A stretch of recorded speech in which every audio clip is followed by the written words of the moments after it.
लेकिन यश भारती जी कहीं ना कहीं एज मिल जाता है अगर टाइम पर हम उम्मीदवार पार्टीज जो है वो अनाउंस कर देती हैं। तो यूपी में हमने देखा कि एसपी आगे रही इस मामले में। देखिए, पार्टी इसीलिए अनाउंस कर देती है कि जो प्रत्याशी होता है, जो चेहरा होता है, जिसको देख करके वोट मांगेंगे वो आगे करें और जनता के सामने रहे कि हमारे सामने प्रत्याशी कौन है। लेकिन क्या भारतीय जनता पार्टी जो सत्ताधारी दल है वो मौजूदा सांसद जिनको वोट मांगा था, जो मैनिफेस्टो में था, चुनावी घोषणा पत्र में था, प्रज्ञा ठाकुर जी को रिपीट करेंगे? जो मालेगांव आतंक बम ब्लास्ट में आरोपी थी, आरएसएस के स्वयंसेवक की हत्या की आरोपी थी, उनको दोबारा रिपीट करेंगे जैसे उन्होंने किया था? अगर उन्होंने अच्छा काम किया तो मुझे लगता है जरूर रिपीट करेंगे, नहीं तो इस फेलियर को मानना चाहिए अगर उनको रिपीट नहीं करे। दूसरा नाम शंकर लालवानी इंदौर से हैं, जो अलग सिंध प्रांत की मांग कर चुके हैं लोकसभा के अंदर। तो जहां ये एक साथ जोड़ने की बात करते हैं वहां अलग प्रांत बनाने की बात कर चुके हैं शंकर लालवानी जी, इंदौर के, इनके भारतीय जनता पार्टी के सांसद। और तीसरी बात, जिस तरीके की अभी इनकी एक मीटिंग हुई थी मध्य प्रदेश के अंदर, तो वीडी शर्मा जी जो प्रदेश अध्यक्ष हैं, क्या वो खजुराहो छोड़ करके भागने वाले हैं, भोपाल आने वाले हैं? जिस तरीके खबरें आप मीडिया के साथियों ने बताया कि भोपाल से उनका नाम बड़ी तेजी से चल रहा है। तो ये तो भारतीय जनता पार्टी अपना रिपोर्ट कार्ड दे कि अगर दोबारा नहीं बना रही है उनको वहीं से, तो इसका मतलब है कि काम करने में, विकास करने में क्षेत्र की जनता पे उनका वो विश्वास नहीं है और ये फेलियर है। और चेहरा बदल करके वो केवल एक चेहरा मोदी जी पे वोट मांगेंगे। उनका चुनाव चिन्ह मोदी है, उनका चेहरा मोदी है, व्यक्ति कोई मायने नहीं रखता जिसको जनता चुनना चाहती है। जो इसी मामले में हम कहते हैं लोकतंत्र की हत्या और राजशाही ला रहे हैं, ये लोकतंत्र नहीं ला रहे हैं। दूसरी बात, आज युवा सड़क पर है भोपाल की राजधानी में नौकरी के लिए, बेरोजगारी को देखते हुए, जो पटवारी परीक्षा घोटाला हुआ है उसको देखते हुए, सहकारिता मंत्री विश्वास सारंग जी, उनके सामने कर्मचारी आज धरने पे बैठे थे कि तनख्वाह नहीं दे रहे हैं। तो ये जो तनख्वाह नहीं दे पा रहा है, चाहे वो हमारी आशा कार्यकर्ता हो, चाहे मनरेगा के हमारे कर्मचारी हों जो बहुत निम्न स्तर का काम करते हैं, उनको तनख्वाह नहीं दे पा रहे। देश में सबसे कम तनख्वाह देने वाला काम, मजदूरी देने का काम 221 रुपए देते हैं, वो भी नहीं दे पाते हैं 3-3 महीने, 6-6 महीने। और लगातार हर वर्ग अपनी तनख्वाह के लिए बात कर रहा है। और आज फिर कर्जा लिया है भारतीय जनता पार्टी की सरकार ने। हमारी इनकम है 3,31,00,000 करोड़ और हम 3,38,00,000 करोड़ का कर्जा लिए बैठे हुए हैं। तो ये अगर उपलब्धि है भारतीय जनता पार्टी की, डबल इंजन की सरकार, तो जनता देख रही है और इन सब बातों को लेकर जनता के बीच में इनको जाना चाहिए। लेकिन ये दूसरी बातों को लेकर के जाएंगे, धार्मिक आस्थाओं को लेकर के जाएंगे, दूसरी बातों को दिखाएंगे, क्योंकि जो काम सरकार को जनता ने वोट जिस चीज को देख के दिया है वो चीजें देने में ये नाकाम है। आज ही मुरैना में गोलाबारी हुई है, गोली कांड हुआ। 9 महीने पहले परिवार के मार दिए गए थे। तो गृह मंत्री, मैं ये कहना चाह रहा हूं अपर्णा जी, गृह मंत्री अभी ग्वालियर आए थे, क्या देकर के गए? कानून व्यवस्था क्या देकर के गए? पूर्व डीजीपी की बेटी को हत्या हो गई ग्वालियर के अंदर, उसके मुख्य गवाह को अभी गोली मारी गई है 3 दिन पहले। नहीं, गोली लगी नहीं है, भाग गया वो अपराधी। अरे लगी नहीं, आप लगने का जो नहीं, मैं ये बात नहीं, मैं क्लियर कर रही हूँ। हाँ, गोली फायरिंग की गई थी, ठीक है, समझ गई मैं आपकी बात। कानून व्यवस्था पे गोपाल जी से जल्दी से एक छोटा सा आंसर, ठीक है चलता रहे सर आगे, ठीक है। नाकामियां ही नाकामियां हैं, आपकी सरकार हर मोर्चे पर फेल हुई है, उसके बावजूद भी ब्रजगोपाल लोहिया जी क्या जादू आप लोगों ने किया हुआ है? कितनी नाकामियां, यही मुद्दे विधानसभा के टाइम पर भी थे, यही मुद्दे अब लोकसभा के टाइम पर भी गिनवाए जा रहे हैं, लेकिन तब भी ब्रांड मोदी गारंटी बना हुआ है जीत की। देखिए अपर्णा जी, कि आप पूछती हैं कि हमारा जादू क्या है। हमारा जादू जो है वो दिखाई देता है। 3 महीने पहले यश जी की पार्टी के राष्ट्रीय अध्यक्ष अखिलेश यादव जी मध्य प्रदेश आए थे और इसी खजुराहो लोकसभा क्षेत्र में वो ये कहकर गए थे कि कांग्रेस बड़ी चालू पार्टी है, बहुत फर्जी पार्टी है, इसे वोट मत देना। हम क्या कहेंगे, तो गठबंधन कह रहा है। अपनी खुद की एक लोकसभा सीट आपने ली है। अच्छा ब्रजगोपाल जी, ये बता दीजिए, कांग्रेस पार्टी अगर अच्छी पार्टी है तो कांग्रेस पार्टी खुद तो व्यक्ति है नहीं, मैं आप ही की बात को आगे बढ़ा रहा हूँ। जो कांग्रेस पार्टी चला रहे हैं वो जब आपके यहाँ जाते हैं तब वो क्या होते हैं?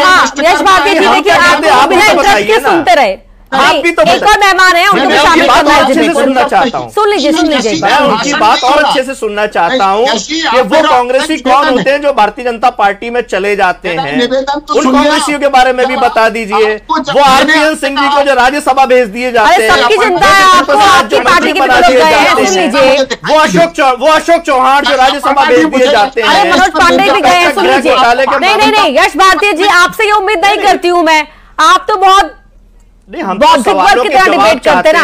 सुन लीजिए, आपने नाकामियां गिनवा दी हुजूर उनकी, आपने उनकी नाकामियां गिनवा दी है, उनको जवाब देने दीजिए। आपने जितने गिनवाई है उतने आपकी राष्ट्रीय अध्यक्ष गिनवा कर गए, वही हम गिनवा रहे हैं। जी ठीक है, दूसरा निवेदन कर रहा हूँ, आपकी सरकार है भाई, आपकी सरकार है भाई, अभी कहकर गए हैं आपके क्यों कर्जा लेना पड़ता है आपकी आमदनी से ज्यादा, उस पर जवाब दीजिए। नहीं सुन लीजिए नहीं, मैं नहीं तो ये जवाब क्या दे रहे थे हमारे राष्ट्रीय अध्यक्ष बात तो सुन लीजिए। आपने भी तो, मैंने बात करी थी एज मिलने की और आप भी पहुंच गए थे बीजेपी पर, तो आप भी सुन लीजिए ना उनका जवाब भी, भूमिका तो वो भी बांध देंगे ना, जवाब दिया मैंने, स्क्रीन टाइम तो वो भी लेंगे, तो उनको मैंने मौका दीजिए जवाब देने का, सुन तो लीजिए उन्हें।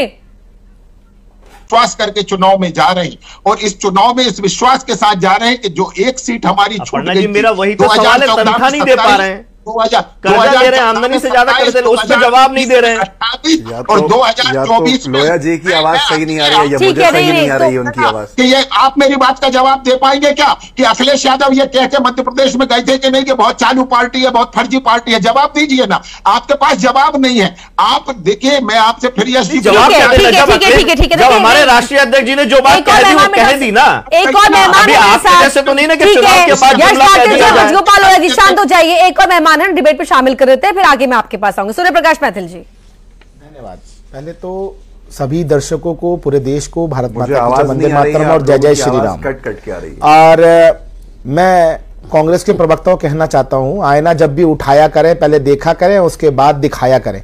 इन्होंने लगातार बहुत सारी बातें की कि वो यहां से है, वो वहां से है, वो वहां से है, वो वहां से है। अरे मेरे भैया, आप खुद ये राजनीतिक विश्लेषक है। अरे भैया सुनिए, बीच में मत बोलिए। लग रहा है कांग्रेस ने किसी नर्सरी के बच्चे को उठा के यहाँ प्रवक्ता बना के बैठ दिया।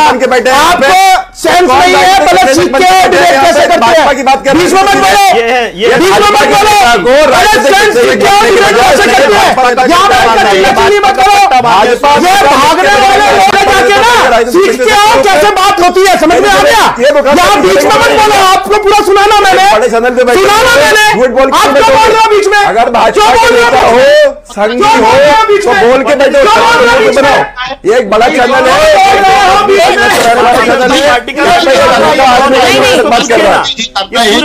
ये कौन है इनका डुप्लीकेट? ये जो पट्टा पहने बीजेपी का बैठा हुआ है, राजनीतिक विश्लेषक कौन आ गया भैया? भाजपा। एक मिनट, नहीं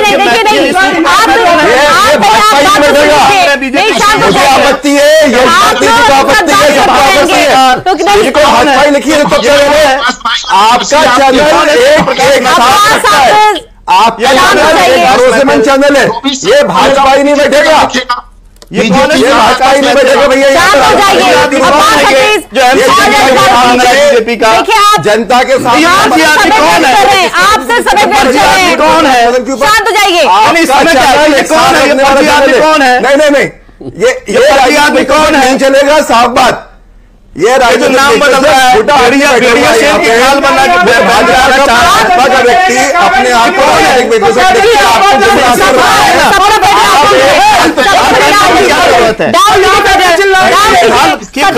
हाल पहनने की जरूरत क्या है?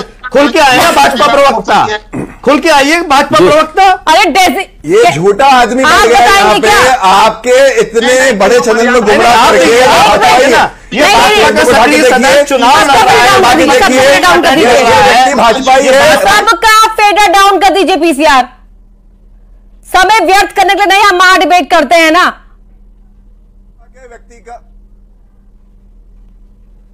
आप लोग सिर्फ समय जाया कर रहे हैं, ग्राउंड पर भी और यहाँ स्कूलों पर भी। नहीं, चर्चा तो उससे की जाएगी ना जो चर्चा के लेकिन एक बात बताइए, भाजपा का आदमी अगर बैठेगा तो हमें आपत्ति है, आपत्ति है। राजनीतिक विश्लेषक अगर भाजपा ही बैठेगा बन के, हमें आपत्ति है। भाजपा का प्रवक्ता में मंजूर है, पत्रकार अगर भाजपा की बात करें, राजनीतिक विश्लेषक भाजपा ही बैठेगा। भाजपा के नेता हैं, वो संघ के कार्यकर्ता। अरे आप और यहाँ आप लोग नहीं, आप साइड नहीं करेंगे ना, रुक जाइए, शांत हो जाइए, सबको शांत हो जाइए, सबका फेडर डाउन कर दीजिए, डाउन कीजिए, सबका फेडर डाउन कीजिए।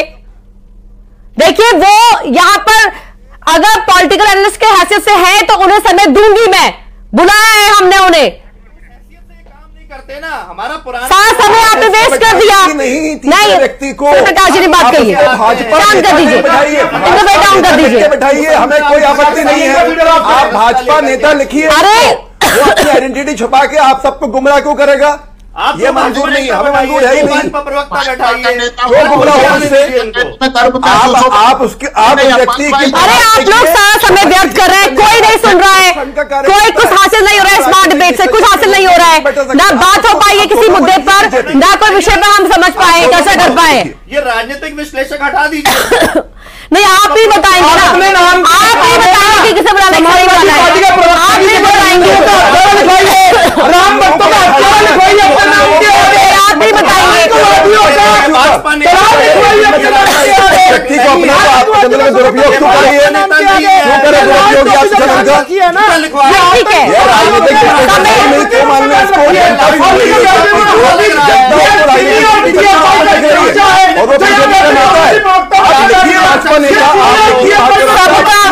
एक मिनट,